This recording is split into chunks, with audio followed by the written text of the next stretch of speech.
నమస్తే.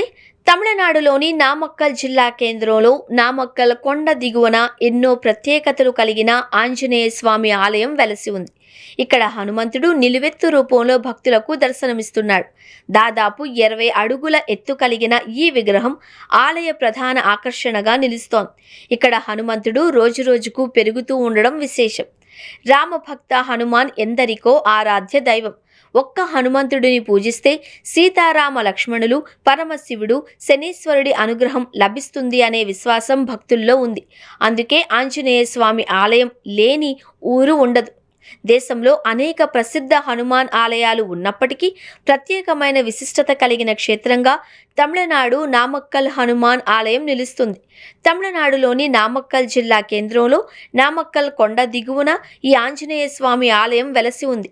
ఇక్కడ హనుమంతుడు నిలువెత్తు రూపంలో భక్తులకు దర్శనమిస్తున్నాడు.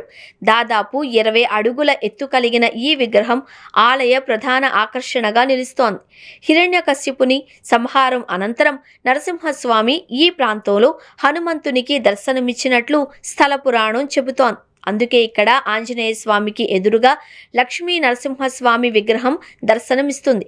నామక్కల్లో హనుమంతుడు స్వయంభువుగా వెలసినట్లు ఆలయ చరిత్ర తెలియచేస్తోంది.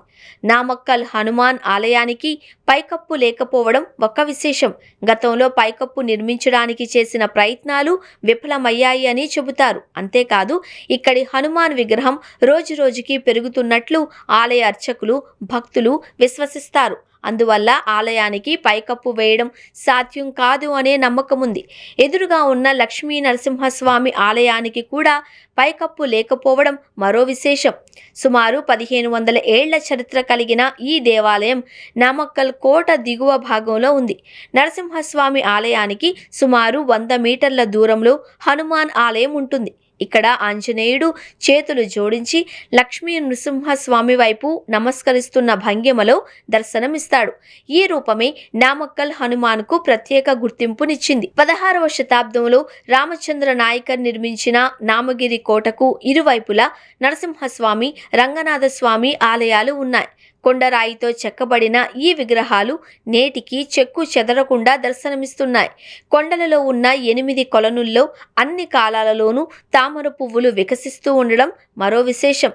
నామక్కల్ హనుమాన్ ఆలయంలో రోజుకు 4 సార్లు పూజలు నిర్వహిస్తారు. ఉదయం 8 గంటలకు కలసంధి, మధ్యాహ్నం 12 గంటలకు ఉచికాల పూజ, సాయంత్రం 6 గంటలకు సాయరక్ష, రాత్రి 8:45 అర్ధజామ పూజ నిర్వహిస్తారు. హనుమాన్ జయంతి, శ్రీరామనవమి పర్వదినాలు ఘనంగా జరుగుతాయి. అలాగే ప్రతి నెల హనుమంతుడిని జన్మ నక్షత్రమైన పూర్వభాద్ర నక్షత్రం రోజున ప్రత్యేక పూజలు నిర్వహిస్తారు. చెడు అలవాట్లు, వ్యసనాలు, మానసిక బలహీనతలతో బాధపడేవారు నామక్కల్ హనుమను దర్శిస్తే ఉపశమనం లభిస్తుంది అనే నమ్మకం ఉంది. ఎంతటి దుర్వ్యసనాల నుంచైనా బయటపడే శక్తిని ఈ హనుమంతుడు ప్రసాదిస్తాడు అని భక్తులు విశ్వసిస్తారు. నామక్కల్ జిల్లా కేంద్రం నుంచి సేలం వెళ్లే మార్గంలో ఈ ఆలయం ఉంది. తమిళనాడు రాష్ట్రంలోని అన్ని ప్రధాన పట్టణాల నుంచి బస్సు, ఇతర రవాణా సౌకర్యాలు అందుబాటులో ఉన్నాయి. నామక్కల్ హనుమాన్ ఆలయాన్ని దర్శించుకుని హనుమంతుణ్ణి అనుగ్రహంతో కార్యసిద్ధి, శత్రుజయం పొందండి.